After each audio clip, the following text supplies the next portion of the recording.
But the sorceress avenged herself on the prince by imprisoning him in a stone tower without a roof.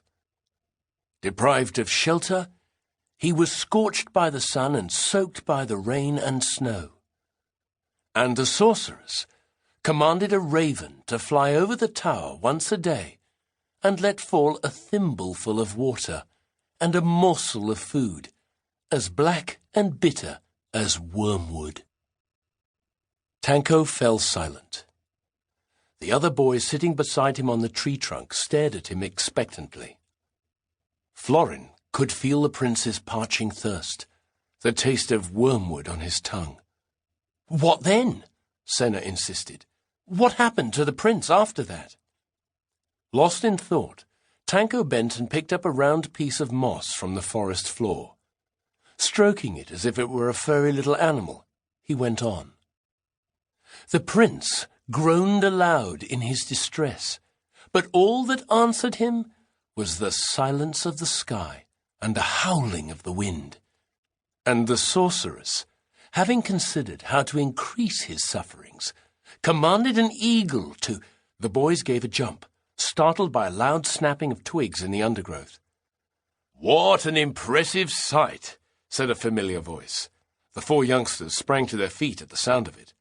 "There they sit, like a row of ringed doves, the future masters of Moltovia, shuddering at some old wives' tale.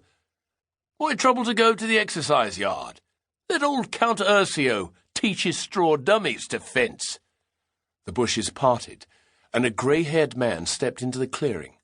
Short and wiry, he was nimble and vigorous in his movements, and had a face like tanned leather. Although Count Ursio was very old, or so he seemed to his pupils, he still wore the leather tunic and iron shin armour of a swordsman. He proceeded to examine the four youngsters like an officer inspecting his troops. Having looked daggers at each of them in turn, he came to a halt in front of Tanko. "Why not finish your story?" he demanded, rocking belligerently on his heels. Tanko stared at the tips of his shoes in sheepish silence. Count Ursio drew a deep breath. "Teller of fairy tales!" He spat out the words like the coarsest of insults. "You're nothing but a dreamer!" He barked like a furious mastiff. "Go take your tales and sit with the washerwomen. It's no wonder any farmer's lad can unhorse you. You aim to be one of the king's knights? A fairground huckster. That's all you're fit for. I'll give you a handbell, then you can join the clowns and fire-eaters and entertain the rabble in the streets." Radbod, who was standing beside Tanko, tittered despite himself. He would have done better not to, because Count Ursio promptly rounded on him. "And what of you, my boy?" He pressed Radbod's head back with 2 fingers under his chin to force the youth to look him in the eye. "What will your noble father say if I send you home to your fine castle? What if I advise him to tie you to your nursemaid's apron strings for another few years before he sends you back to the Royal School of Knighthood?" Although nearly 13, Radbod was, much to his sorrow, short for his age and slender. He swallowed this insult with his lips pressed tightly together.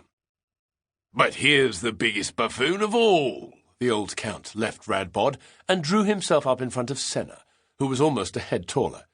"You think you're the best of this wretched bunch? You hope to succeed Sturmius as the prince's bodyguard?" The louder his voice became, the more Senna seemed to shrink. "Tell me something. What would you have done if a horde of vile Vinlanders had burst in on Tanko's fairy tale? Uttered a spell and turned them into toads?" Senna tried to speak. But Count Ursio, there aren't any Vinlanders so close to Montfield Castle. You know that full well."